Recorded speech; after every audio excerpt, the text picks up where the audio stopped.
Presenting the Honda Prelude SI with anti-lock brakes.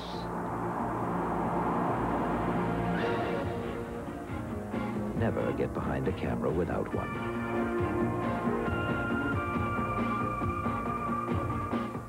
See the irresistible force meet the immovable object as the Budweiser Grand National Truck and Tractor Pull powers its way into the New York State Fair for 3 big events. See the Mini, Superstocks, Modifieds, 2-wheel drive and 4-wheel drive trucks, and a battle of the monster trucks with Rambo.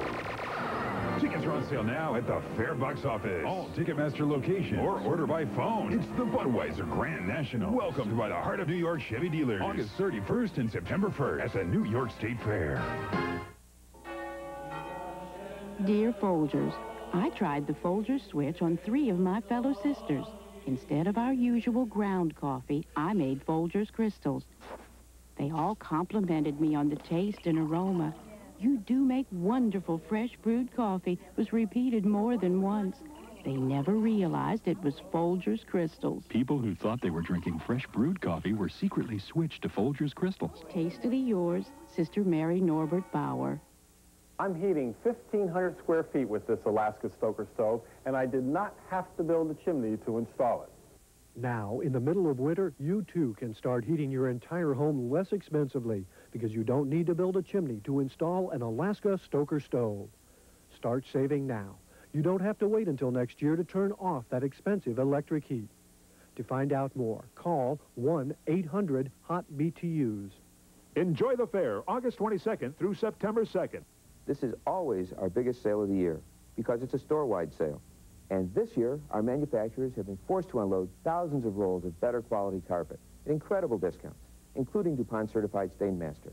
The values are just tremendous. Carpet that was $35, $40 a yard is now as low as $10.99. There's no added charge for labor, and people get 6 months to pay interest-free. Hurry! Sale now in its final days at Max Pies. This portion of Channel 3 News is brought to you by the Underground Facilities Protective Organization. A little less violence at MacArthur Stadium tonight. A little bit quieter tonight, but a great baseball game. Now, tell us about it. Of course, absolutely, Jim. Unbelievable. The Chiefs tonight playing out the last of a 3-game homestand with Rochester at MacArthur Stadium and looking to avenge last night's brawl-marred loss. It's turning into a pretty good rivalry between these two ball clubs. Top of the 2nd inning, 2-2 tie. Rochester's Tommy Shields singles up the middle. That brings the runner home and gives the Red Wings a 3-2 lead. Then on the bottom of the 3rd, still 3-2, Corey Snyder. Welcome to Syracuse. Corey nails a 2-run shot to left and gives the Chiefs a 4-3 lead. That would be the final at Syracuse over Rochester tonight by 1 run at MacArthur Stadium, 4-3. Well, for the New York Mets, it seems things could only get better. They'd lost 13 of their 15 going into tonight's ball game with the Reds at Chase Stadium, and we're looking to avoid a sweep against the world champs. Pick it up in the 4th inning, 1-1 time. Gary Templeton goes to right. An opposite field shot, good for a triple.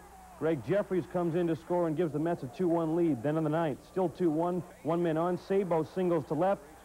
Duncan decides he wants to try for 3rd. McReynolds throw, they nail him. And the Mets hang on to win it at Chase Stadium tonight. The final is 2-1. Other scores for you in the National League. Philadelphia tops Atlanta. The Braves blow a chance again to tie the Dodgers in the ALS because, as you can see, the Cardinals take them out 5-2. It's Pittsburgh over San Francisco 8-3. San Diego tops Chicago 12-9, and Montreal blanks Houston 4-0. Now in the American League East tonight, it's still all even. The Blue Jays pulled out a big win this afternoon at the Sky Dome to keep them in a deadlock for first place with the Detroit Tigers in the division. Let's head on up to Toronto. 7th inning, 6-2 Yankees. Pat Kelly on second base. Steals 3rd.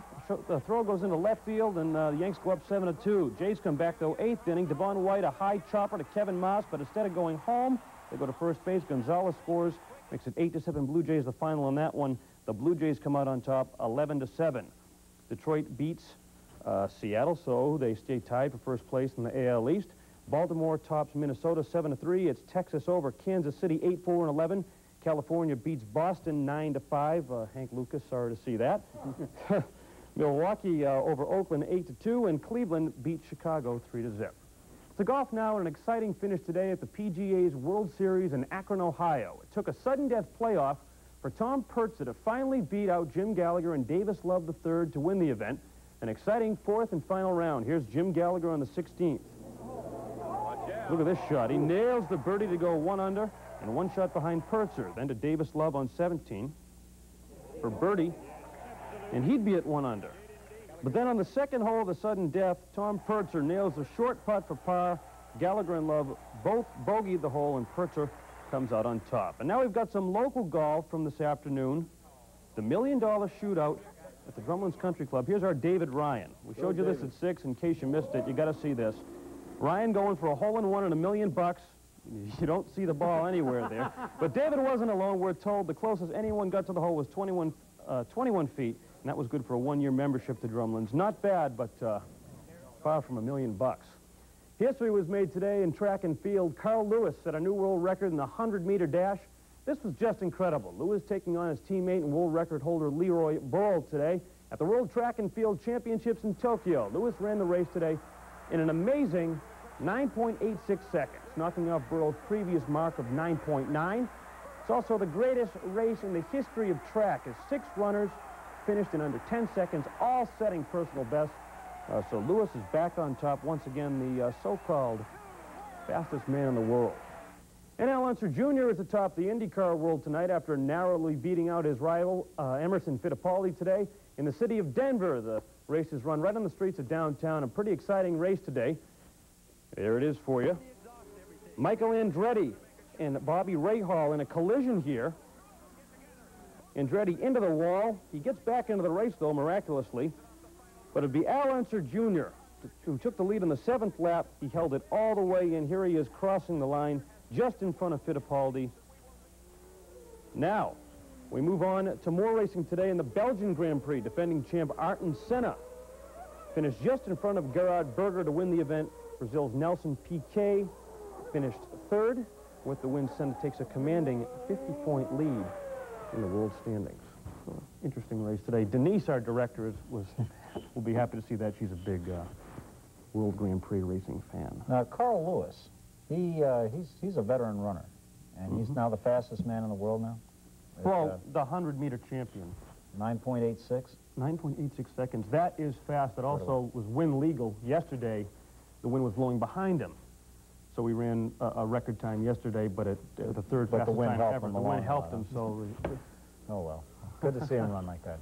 And when we return, we'll show you what some reporters will go through just to bring you the news. It's the Burmese python, 13